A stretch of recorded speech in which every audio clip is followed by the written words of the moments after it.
Okay, today we're going to talk about freeze drying sweet potatoes. Now these are Stokes Purple. It's a purple variety. We really like the flavor. And what we're doing is we're going to roast these first. We're not going to freeze dry them uh, without them being roasted. Also, I want to mention you want to try to cut your pieces uniform because you want to be able, uh, as far as for them to cook even here, but you also want them to be able to freeze dry uh, even. We do use a bunch of extra dry time with these, but we're wanting to make sure that we uh, do get a good product whenever we put them up. Now, what she's doing right now is we're just brushing a little butter on it. Some of them might get it, some of them might not, but we're kind of brushing it on there. Then we're going to sprinkle these with cinnamon, and then we're going to bake them at 350 degrees, and we'll do them until they start to uh, get a little bit brown, not very much, but a little bit brown. Now we have our stove, it's a convection oven, so it's set on quick bake. What it's going to do is we'll set 2 trays in there, but it's going to blow, the fans will come on, blow air across, and that's going to ensure that they're going to get a whole lot evener heat when they cook. Okay, we've got them kind of roasted up here. Now we're going to put them in our trays. Okay, we got them all roasted like we want. The main thing we want to do, we get a little flavor from roasting, but we want to cook them so they're fully cooked whenever we freeze dry them, just for the flavor. But anyway, now I'm going to put these, let them cool here just a little bit, and then I'm going to pre-freeze them.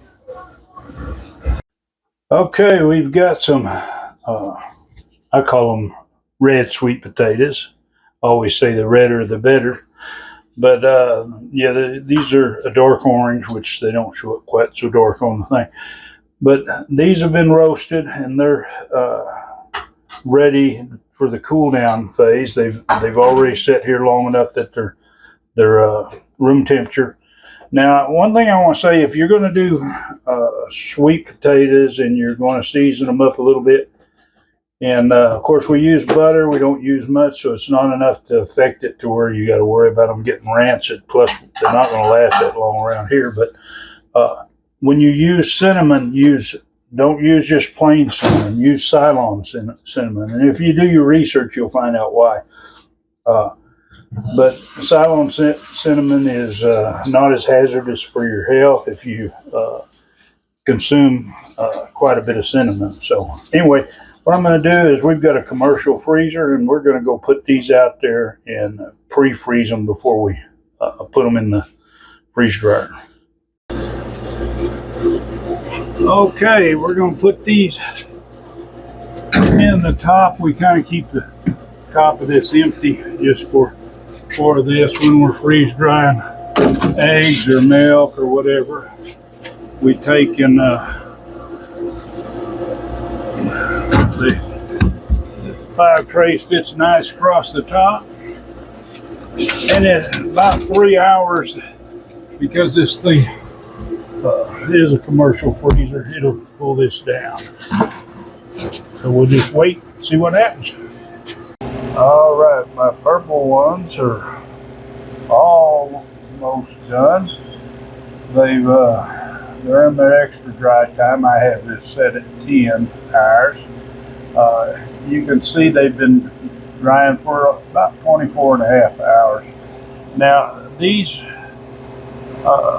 dry, even though the trays are pretty loaded, they dry quicker than a lot of things, because once you roast them, which that's going to get rid of some of the moisture, and then it comes off as steam, and so there's not that much moisture in them. But I'm going to give these a good amount of extra dry time, make sure they're good and dry. I'm more on the I'd rather err on caution, I guess I could say, and make sure that it's plenty dry whenever I take these out. And so it's 7 in the or almost 7 this evening. So I'm going to set these to where I can just run them overnight, and I'll take care of package them up in the morning. And it looks like that our others are good and frozen, so we'll get that machine started. And just a matter of hitting the start button and letting this cool down for 15 minutes. Okay, it says to continue, so let's continue. I have some trays here. I'll just get these all stuck away. Now these are the orange ones, or what I call the red ones.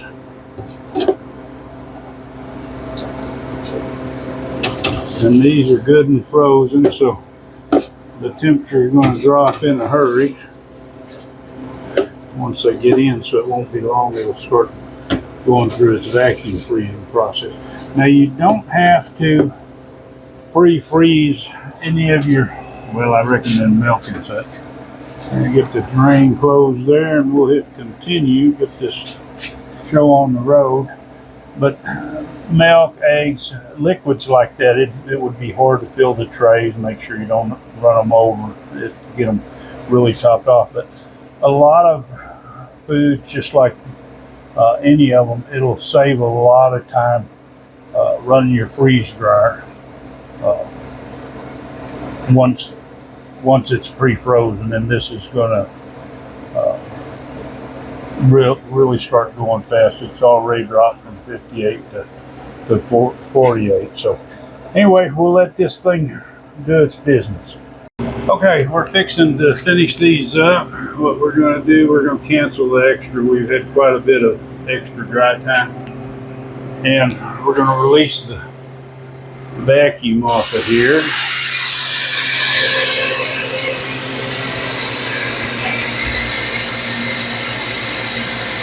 Now today we're going to put these in canning jars, and it's a simple procedure. Now I always like to take the bottom trays and the top tray off first, because that way, because since the heaters are off, it'll have, it won't be getting as cool. Now with these, we might can load more than 2 trays in our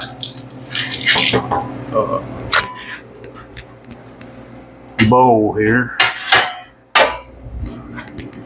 We'll go ahead and get a third one. Whoa.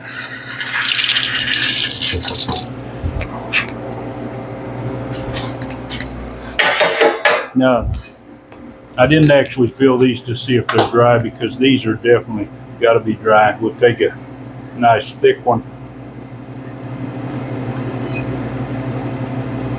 and it's good and dry. Good flavor. Now we're going to put these in jars. We're going to put them in quart jars.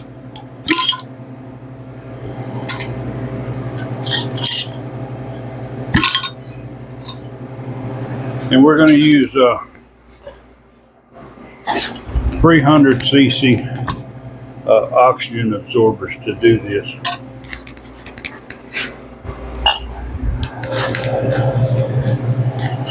I like to get all my jars ready first.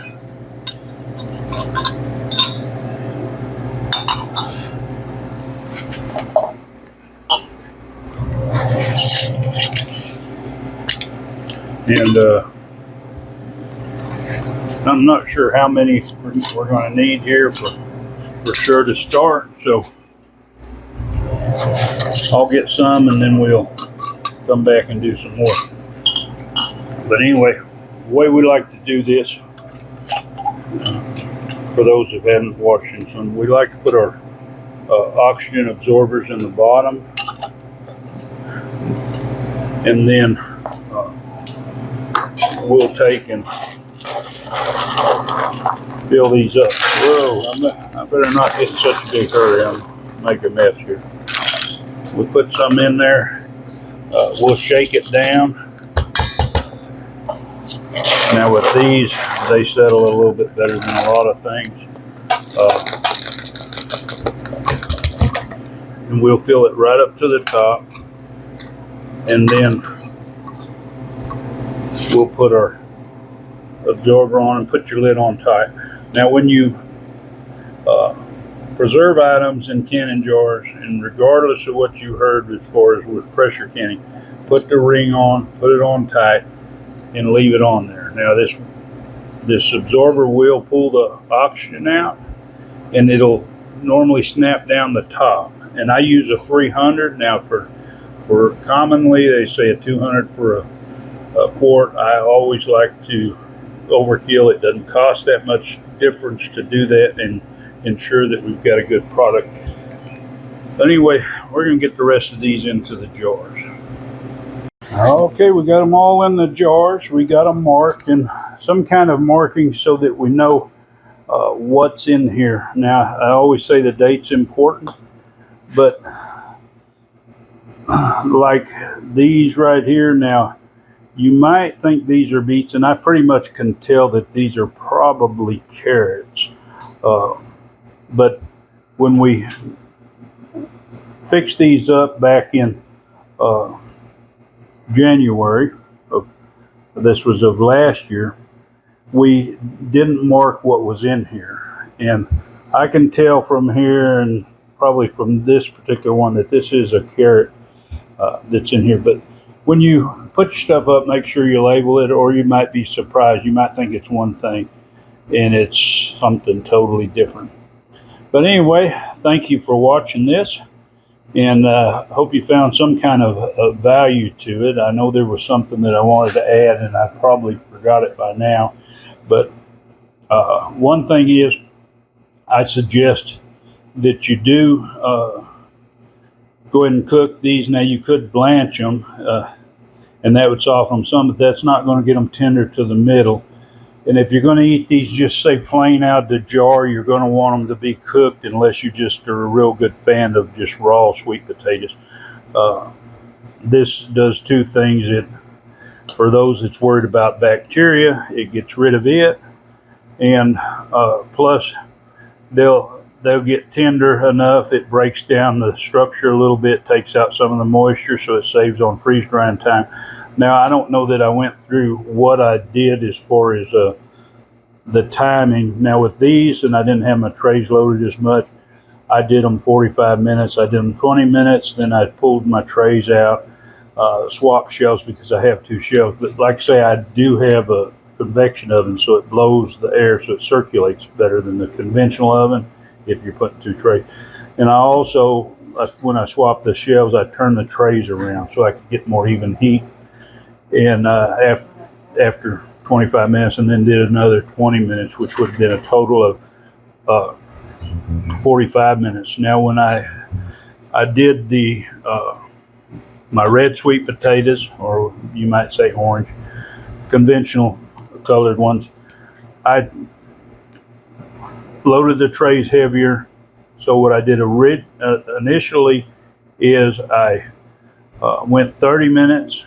And then I did the same procedure, swap shelves, turned the trays around, and I went for another 30 minutes. And it seemed to be perfect for them. But I say, like, easy way is when they start to browning a little bit, or you can sample one, and when one of the thicker ones, and when you know that it's fully cooked, that's usually, for me, that's the best. But anyway, if you want to see more content like this, well, hit the subscribe, hit the bell so you'll be notified, and select all. And give her a big thumbs up and share this video. Enjoy that gardening experience and get those vegetables preserved.